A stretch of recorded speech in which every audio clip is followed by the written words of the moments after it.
행복과 기쁨이 가득한 배짱이의 서재, 책 읽는 배짱이입니다.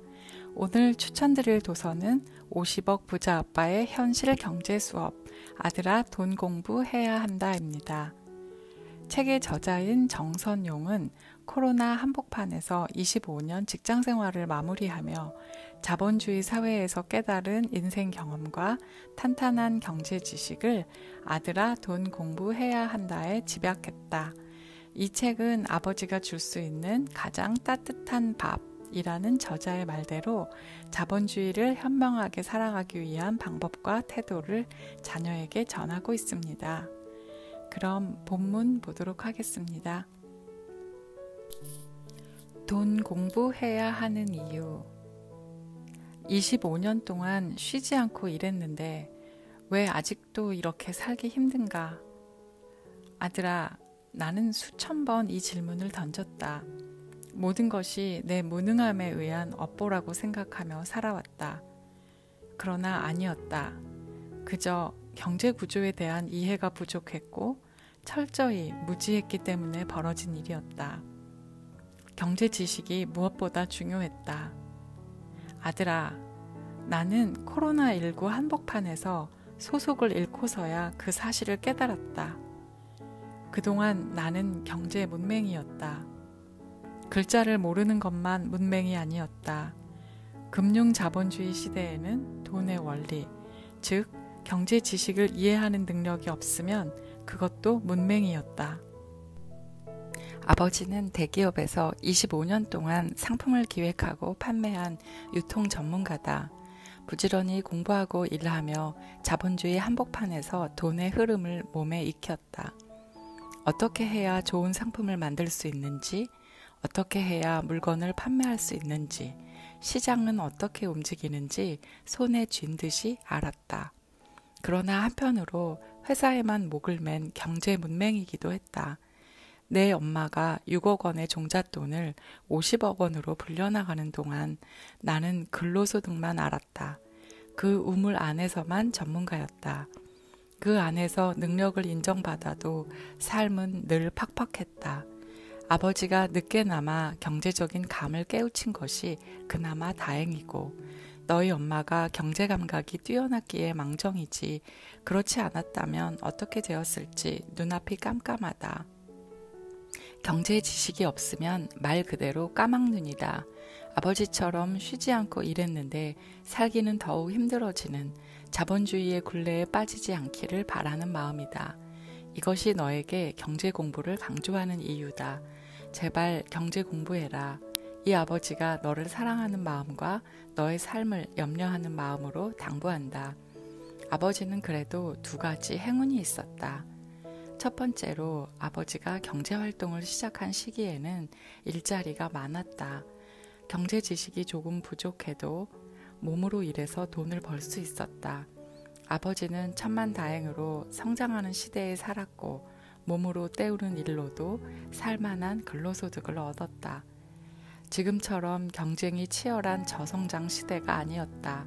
그래서 먹고 살 만큼의 돈은 수월하게 모을 수 있었다. 두 번째 행운은 내 엄마와 결혼한 일이다. 너도 알다시피 아버지는 직장에서 일만 했고 내 엄마가 부동산 재테크는 다 했다. 너희 엄마는 경제 감각이 탁월해서 부동산 재테크로 제법 성공했다. 덕분에 우리는 서울시의 3주택자가 되었고 지금은 돈에 쪼들리는 생활은 하지 않고 있다. 이 모든 성과에 아버지가 한 일은 극히 적다. 모든 건 내 엄마의 타고난 경제 감각 덕분이었다. 그러니 너희 엄마가 침을 튀겨가면서 자주 말하는 세 가지를 새겨들어야 한다. 너희는 잔소리로 생각할 수 있지만 아버지는 그 말 속에 피가 되고 살이 되는 생생한 경제 지식이 있다고 생각한다. 아래는 내 엄마가 자주 반복했던 말들이다. 다시 되짚어볼 대목이 많다. 첫째, 10원도 아껴라. 모이면 목돈이 된다. 너희 엄마는 집에 굴러다니는 10원짜리도 소중히 여겼다. 동전을 함부로 두지 않고 모아 저금통에 넣었다. 적은 돈도 불필요한 곳에 쓰지 않았다. 그렇게 지출을 아껴 돈을 모을 수 있었다. 둘째, 죽을 힘을 다해 종잣돈을 만들어라. 내 엄마가 강조하는 것이다. 눈덩이 이론이 중요하다. 눈덩이는 일정 크기에 달했을 때부터 기하급수적으로 커진다. 돈도 일정 크기를 넘어야 눈덩이처럼 불어나기 시작한다. 종잣돈이 있어야 돈을 불릴 수 있다는 뜻이다. 너희 엄마가 매번 시드머니를 강조하는 건 바로 돈뭉치를 만들어 굴리라는 의미다. 종잣돈의 가치를 아는 것이 경제 공부의 핵심이다. 왜냐하면 21세기는 돈이 돈을 버는 금융 자본주의 시대이기 때문이다. 셋째, 종잣돈으로 땅과 집에 장기 투자해라. 너희 엄마에게는 땅과 집은 절대 배신하지 않는 안전자산이라는 믿음이 있다. 아버지는 집은 거주하는 곳이라는 단순한 생각을 해왔다. 부동산에 관해서는 감이 떨어지는 사람이었다. 반면에 내 엄마는 부동산이 안전한 투자 자산이라는 확신이 있었고, 그래서 종잣돈이 모이면 과감하게 투자했다. 내 엄마처럼 살아있는 경제 감각을 지닌 주변 사람에게 배워야 한다. 이 글은 아버지가 2020년 9월 30일 25년 다니던 직장을 퇴직한 후 매일 한 편씩 적어내린 글이다.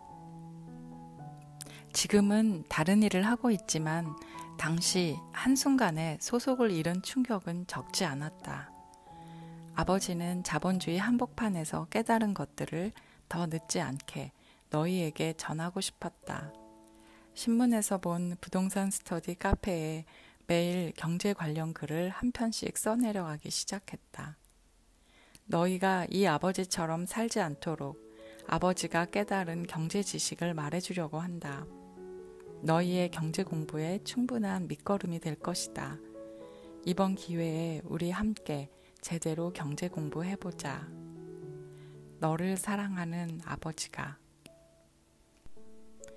제1장 부의 계단편. 돈의 맛을 알아야 부를 쥐게 된다. 돈의 맛. 니들이 개맛을 알아? 오래전 롯데리아 CF에서 나온 말이다. 아마 너는 너무 어려서 기억나지 않을 것이다. 너희는 CF를 보고는 햄버거를 사달라고 조르고 정작 한 입 먹고는 입맛에 맞지 않는다며 더는 먹지 않았다. 햄버거의 맛처럼 돈에도 맛이 있다. 아버지는 너희에게 먼저 묻는다. 니들이 돈 맛을 아느냐? 아버지는 너희가 돈 맛을 제대로 모른다고 생각한다. 돈 맛을 제대로 아는 것은 너희 엄마다. 돈 맛을 알아도 너무 잘한다. 그래서 아버지는 너희 엄마의 돈에 대한 욕망이 부담스러울 때가 있다. 어젯밤에도 너희 엄마는 아버지에게 돈 맛에 대해서 2시간 넘게 이야기했다. 퇴직한 지 한 달이 채 안 된 아버지에게는 자칫 오해의 소지가 있는 말이다. 아버지의 마음이 넓어서 다행이다. 아버지가 속 좁은 사람이었다면 돈을 못 벌고 있다고 내게 이러는가 하고 오해할 수도 있었다. 다음은 너희 엄마가 강조한 돈 맛이다. 엄마가 직접 경험한 맛을 정리해서 요약한 것이니 내 경제 감각에 넣어두면 유용하게 쓰일 것이다.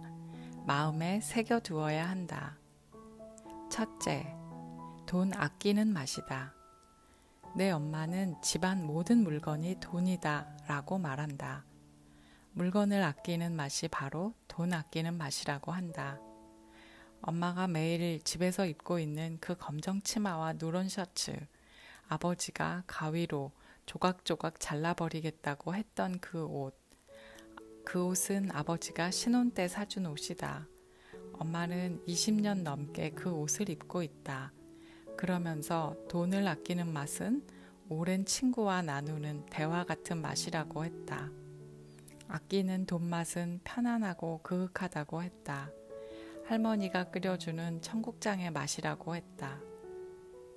아버지는 솔직히 돈 아끼는 맛과 청국장 맛을 연결하지 못했다. 아직 그 정도의 경지에는 이르지 못했다. 솔직히 잘 모르겠다. 둘째, 돈 잘 쓰는 맛이다. 가성비와 가치 소비가 있다. 요즘 마케팅 전문가들 사이에서 유행하는 말이다. 너희 엄마는 이 말뜻을 오래전에 알았다. 너희 엄마는 결혼 초부터 돈 대비 가치를 따져서 물건을 사야 한다고 했다. 그래서 물건을 살 때 3가지를 스스로 물어본다고 한다. 이 물건이 정말 필요한가? 이 물건이 그 필요에 적합한 물건인가? 이 물건이 필요 대비 적정한 가격인가? 이렇게 너희 엄마의 선택 기준은 엄격하다. 셋째, 돈 모으는 맛이다. 한 달에 200만 원을 모으면 1년에 2,400만 원이고 5년이면 1억 2천만 원이다. 너희 엄마는 그렇게 모은 돈에 은행 대출금을 더해 2004년 결혼 5년 만에 구리시에 있는 24평짜리 아파트를 샀다. 엄마는 아버지의 월급 중 200만 원을 무조건 떼어 저축했다. 지금까지 25년 동안 아버지의 월급으로만 6억 원을 넘게 모았다. 모은 돈은 그냥 산술적으로 적어둔 것이고 너희 엄마는 그 숫자를 넘는 금액을 모았다. 모으는 돈은 산술 평균을 뛰어넘는 힘을 가지고 있다고 한다. 너희 엄마는 종잣돈을 모으고 아파트에 투자해서 돈이 불어나는 맛을 좋아했다. 오늘의 글을 정리한다. 오늘은 돈 맛을 모르는 너희에게 돈 본연의 맛을 느끼게 해주고 싶었다. 그래서 본연의 돈 맛을 맛볼 수 있기를 바라는 마음이다. 돈에도 맛이 있다. 그 돈 맛은 돈의 크기가 아니다. 10원이든 100원이든 100만 원이든 중요하지 않다. 돈이 차곡차곡 쌓이는 비밀의 맛이다. 남들은 모르는 자기만의 기쁨이다. 이런 돈의 맛을 알아야지 돈을 벌 수가 있다. 음식도 먹어본 사람이 그 맛을 아는 것처럼 돈도 모아본 사람이 돈 맛을 알 수 있다. 자주 돈 맛을 경험해야 한다. 아끼는 맛, 잘 쓰는 맛, 모으는 맛을 자주 경험해야 한다. 밥에 눈을 떠라. 너희 엄마의 밥은 소소한 일상으로 얼룩져 있다. 그 구질구질한 일상으로 우리는 지금껏 살아왔다. 너희 엄마의 소소한 일상에 얼룩이 없었다면 지금의 우리는 없다. 누군가의 뒷모습이 쓸쓸하게 보이면 그 사람을 진정으로 사랑하게 된 거라고 한다. 아버지는 나의 아내, 너희 엄마의 뒷모습이 쓸쓸하다. 밥에는 밥물이 아니라 눈물이 담겨 있다고 한다. 너희 엄마의 구질구질한 밥 먹기에도 이 아버지의 밥벌이에도 눈물이 담겨 있다. 아들아, 나는 내가 밥의 가치와 밥의 눈물을 깨우치길 바란다. 밥은 경제의 핵심이다. 경제생활이란 밥을 벌고 밥을 먹는 행위이다. 또 우리 삶은 밥이라는 경제적 토대 위에 서 있는 건축물이다. 우리 삶은 일과 노동을 통해서 밥을 만들어가는 과정의 연속이다. 모든 부모는 자식이 배 곪지 않도록 자신을 팔아 밥을 번다. 개인의 역사란 밥을 벌기 위해 끊임없이 자신을 증명하는 과정이다. 밥은 노동에서 나왔다. 농업사회에서는 주로 몸으로 하는 일, 산업혁명 이후에는 머리에 의한 노동, 즉 기술이 밥을 만들었다. 그러다가 금융자본주의 시대가 오면서 노동의 역할은 축소되고 자본의 역할이 커지기 시작했다. 이제는 몸도 아니고 머리도 아니고 사람이 만든 자본이 사람의 밥을 만들고 있다. 자본이 노동을 대체하고 있다. 몸과 머리로 일해서는 점점 더 먹고 살기 힘든 세상이다. 이제는 돈이 돈을 벌어 밥을 먹여주는 시대다. 밥의 모양이 이렇게 돈으로 변했다. 나는 이 사실이 너무도 안타깝고 너무도 슬프다. 그러나 어쩔 수 없다. 현실을 받아들이고 최선을 다하는 수밖에 없다. 돈을 알지 못하면 살기 어려운 세상이니 돈 공부에 매진할 따름이다. 이 책은 아버지가 줄 수 있는 가장 따뜻한 밥이다.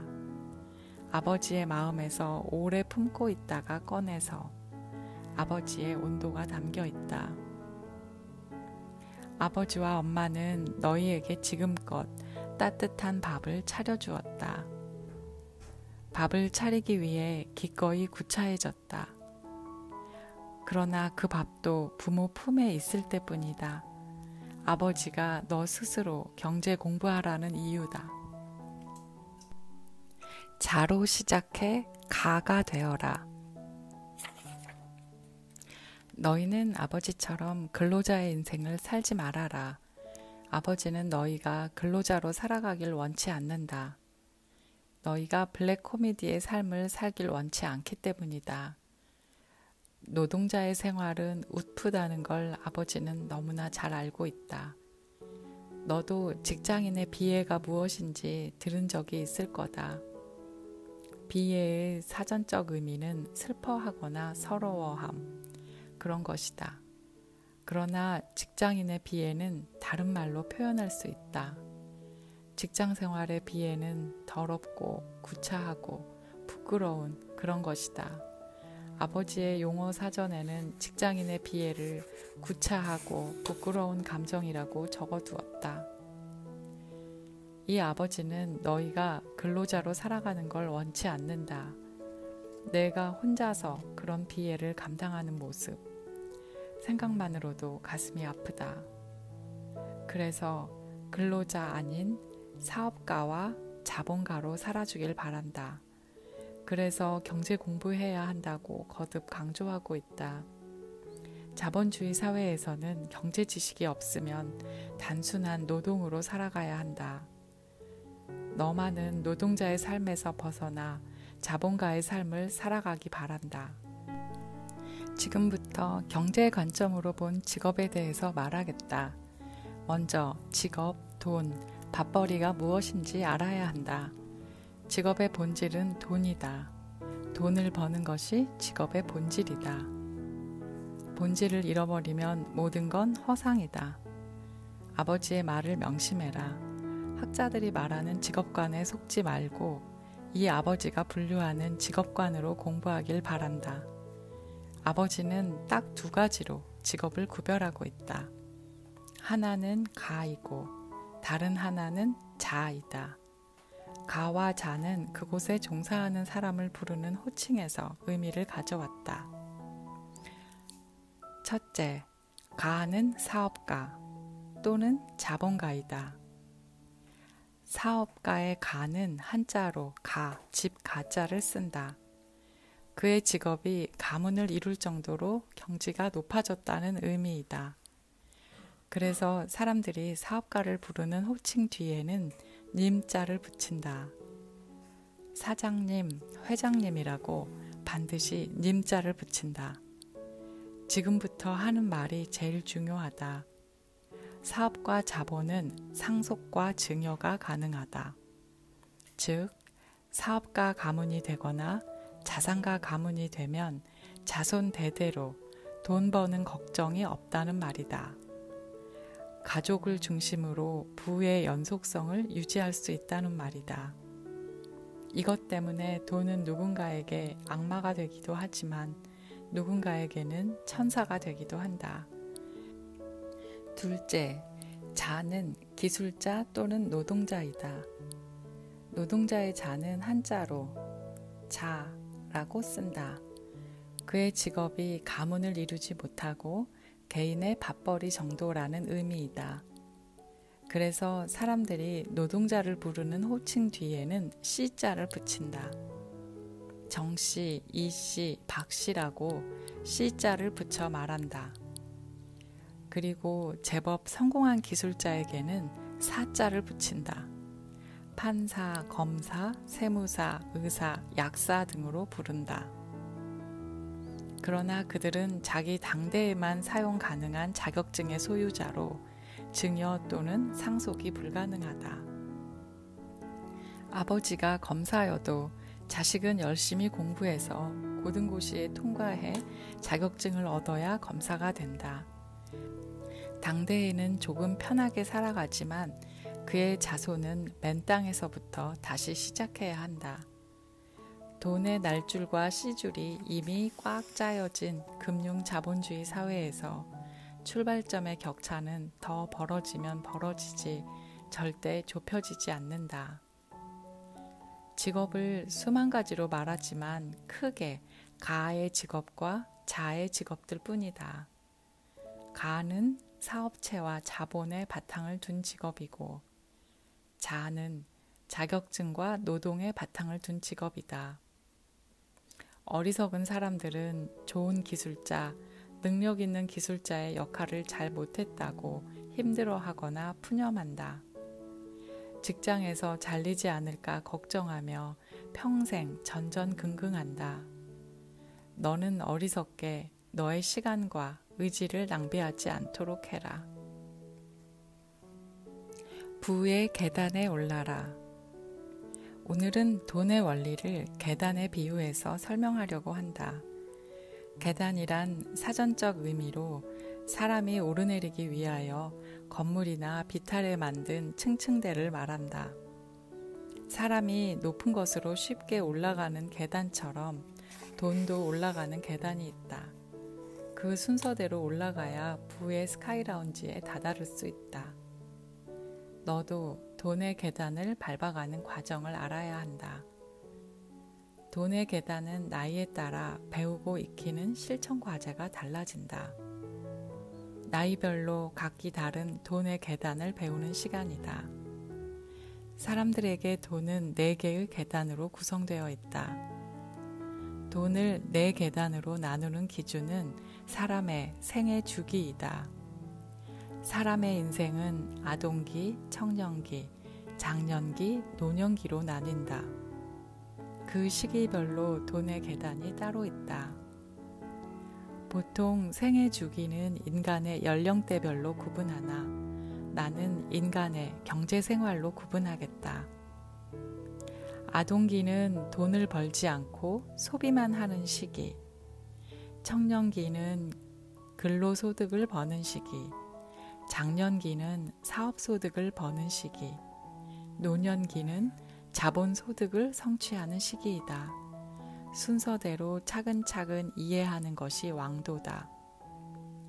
결코 딱딱한 이론처럼 어려운 것이 아니다. 편안한 마음으로 따라오고 대신에 집중하도록 해라. 첫째, 아동기는 돈의 소비 원리를 깨우치는 시기다. 이 시기는 사회에 진출하기 전 단계에 해당한다. 즉, 출생부터 20대 중반까지의 기간이다. 이 시기는 돈을 버는 원리를 배우는 것이 아니다. 돈을 쓰는 원리, 소비의 원리를 배우는 시기다. 부자는 돈을 버는 법보다 쓰는 법을 아는 사람들이다. 아들아, 돈은 버는 법보다 쓰는 법이 중요하다. 이 시기에 쓰는 법을 제대로 배우지 못하면 평생 돈 쓰는 법을 배우지 못한다. 3살 버릇 80까지 간다고 한번 잘못 들인 습관은 바꾸기 어렵다. 처음부터 제대로 배워서 좋은 습관을 들이도록 해야 한다. 둘째, 청년기는 근로소득에 집중하는 시기이다. 이 시기는 20대 중반부터 40대 중반까지다. 청년기에 비로소 돈 버는 원리를 처음으로 배운다. 아동기에 돈 쓰는 법을 탄탄하게 익히면 돈을 버는 법의 기초적인 토대는 자연스럽게 형성된다. 돈을 버는 방법은 처음에는 근로소득부터 시작한다. 이 시기에 고정적인 월급으로 종잣돈 모으는 원리를 깨우쳐야 적은 돈이 쌓여 큰 돈이 되는 원리를 배울 수 있다. 청년기에는 철저하게 근로소득의 원리에 대해서 익혀두어야 한다. 왜냐하면 이 근로소득을 통해서 사실은 사업소득을 배우는 시기이기 때문이다. 근로소득은 사업소득의 뿌리가 된다. 셋째, 장년기는 사업소득에 집중하는 시기다. 이 시기는 40대 중반부터 60대 중반까지이다. 직장에서 익힌 노동의 원리를 기본 토대로 비로소 사업을 펼쳐나가는 시기다. 아동기의 소비의 원리, 청년기의 근로소득의 원리를 탄탄하게 배운 사람이 뛰어들어야 성공한다.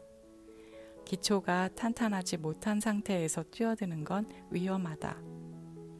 이 시기는 가장 위험한 때고 그래서 가장 수입이 높을 때이기도 하다. 이때 명심할 것은 자기 자본만 가지고 생계형 창업하는 것은 위험하다. 핵심은 남의 돈을 투자받아서 법인으로 주식회사를 설립하는 데 있다. 이 시기가 가장 파란만장하고 격동적인 돈의 계단이다. 이 아버지는 바로 그 계단 앞에 있다. 준비가 철저하지 못한 것이 아버지는 조금 후회된다. 좀 더 일찍 돈의 계단 원리를 깨닫지 못한 것이 후회된다. 또한 약간 늦었다는 것도 걱정이다. 40대 중반에 사업소득을 버는 길로 뛰어드는 것이 현명했다. 아버지는 너무 오랫동안 근로소득에 안주했다. 그러다가 사업을 제대로 익히지도 못한 채 50대에 퇴직했다. 솔직히 지금 사업에 어떻게 접근해야 하는지 막막하다. 아들아, 너는 근로소득을 버는 시기에 꼭 사업소득을 준비해 두어야 한다.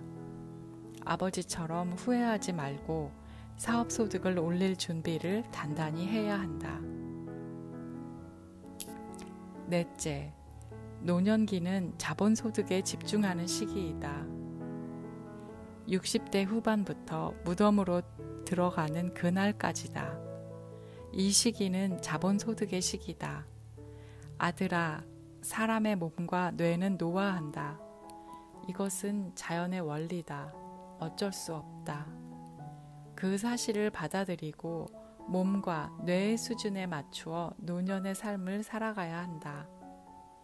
그래서 노년기에는 지나치게 몸을 쓰거나 머리를 쓰는 것이 자칫 화를 부른다. 몸과 머리가 아니라 돈이 힘을 쓰는 시기다. 그래서 돈이 있어야 한다. 노년기는 자본소득의 시기다. 자본소득을 토대로 좀 더 여유롭고 평안한 삶을 살아가는 시기다. 돈을 버는 건 돈에게 맡기고 산으로 강으로 풍경 속에서 삶의 진정한 의미를 즐겨야 한다. 노년기에 뒤늦게 아동기의 소비를 배우고 청년기에 근로소득으로 몸을 고달프게 하고 장년기에 사업소득으로 머리를 고달프게 하는 건 수명을 재촉하는 일이다. 자본소득으로 삶의 여유를 즐길 수 있도록 모은 돈이 있어야 한다. 돈의 3가지 통로. 아들아, 경제 공부해야 한다. 왜냐하면 과학과 예술, 삶과 행복의 토대가 바로 경제이기 때문이다. 나는 오랫동안 근로소득에 갇혀 있었다. 소득이란 개인이 노동, 토지, 자본을 제공하여 생산에 참여한 대가로 받는 재화를 말한다. 다시 말해 돈을 버는 것 자체를 의미한다. 자본주의 사회에서 돈을 버는 방법은 3가지로 나눌 수 있다. 첫째, 근로소득이다. 근로소득은 근로자가 고용계약이나 고용관계에 의하여 노동력을 제공하고 받는 모든 대가를 말한다. 근로를 제공하고 돈을 버는 소득이다. 대부분의 월급쟁이가 여기에 해당한다. 지위가 높고 낮음에 관계없이 근로소득을 얻는 사람은 근로자다. 대부분의 사람은 초기에 근로소득으로 시작한다. 둘째, 사업소득이다. 사업소득이란 개인이 지속해서 행하는 사업으로 얻어지는 소득을 말한다. 즉, 사업으로 돈을 버는 소득이다. 작게 구멍가게를 하든지 크게 사업체를 하든지 사업소득을 얻는 사람은 사업가다. 셋째, 자본소득이다. 자본소득이란 자본에 의해 발생한 소득을 가리키는 것으로 자기 영업에 투하한 자본 외에 출자 또는 재산 소유에서 발생한 소득을 말한다. 즉, 자본이 버는 돈이다. 나는 자본이 돈을 버는 자본소득을 일컬어 자본주의의 꽃이라고 부른다. 진정한 소득은 바로 자본소득이다. 돈이 돈을 버는 소득 구조를 갖춘 사람이 바로 자본가이다. 우리는 근로자이거나 사업가이거나 자본가로 살아간다. 그리고 이 세 가지에 속하지 못한 사람을 실업자라고 부른다. 실업자의 인생에는 소득이 없다.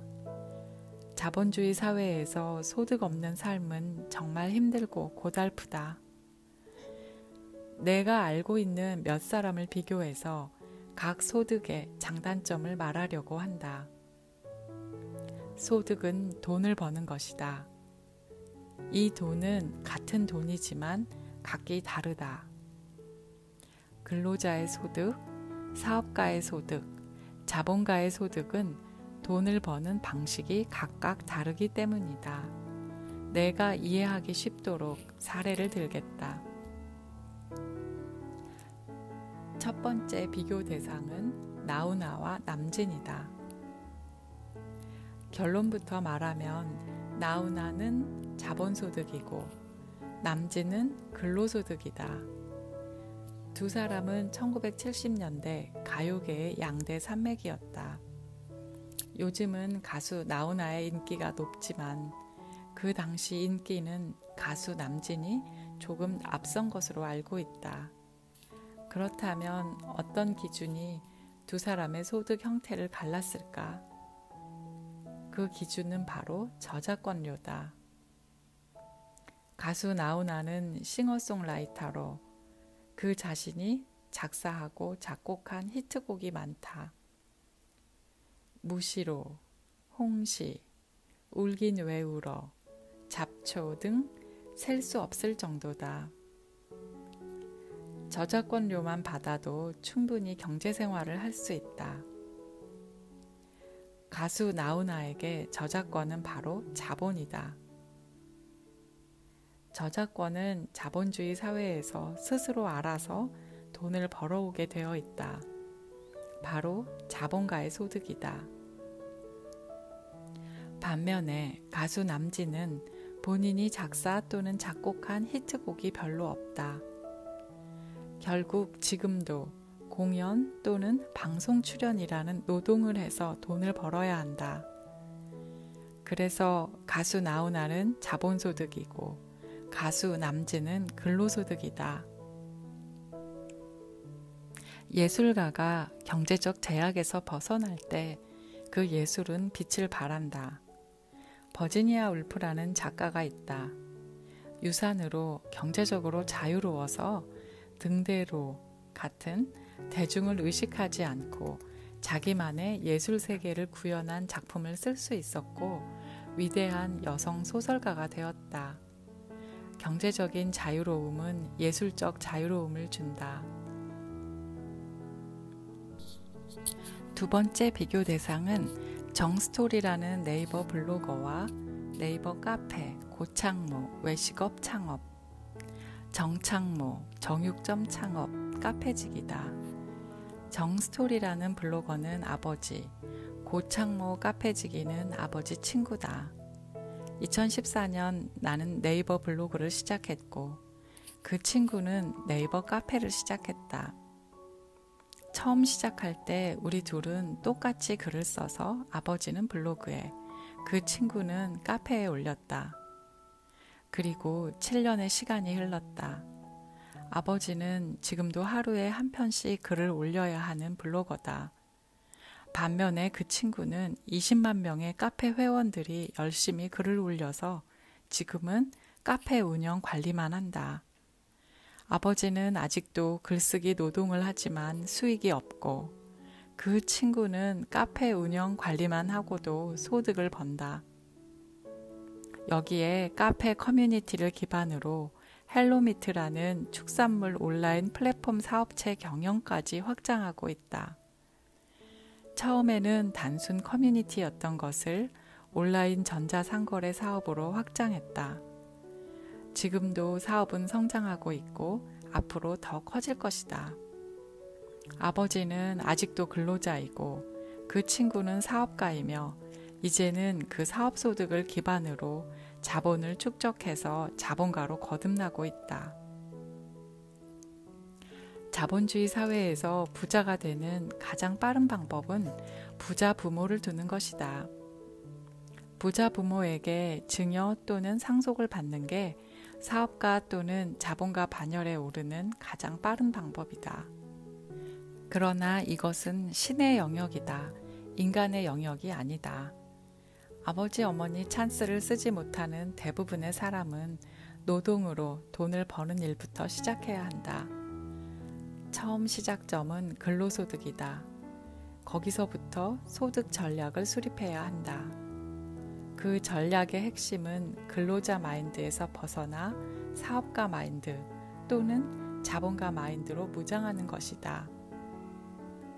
가수 나훈아의 작사 작곡 능력, 그리고 아버지 친구의 사업가 마인드가 여기에 해당한다.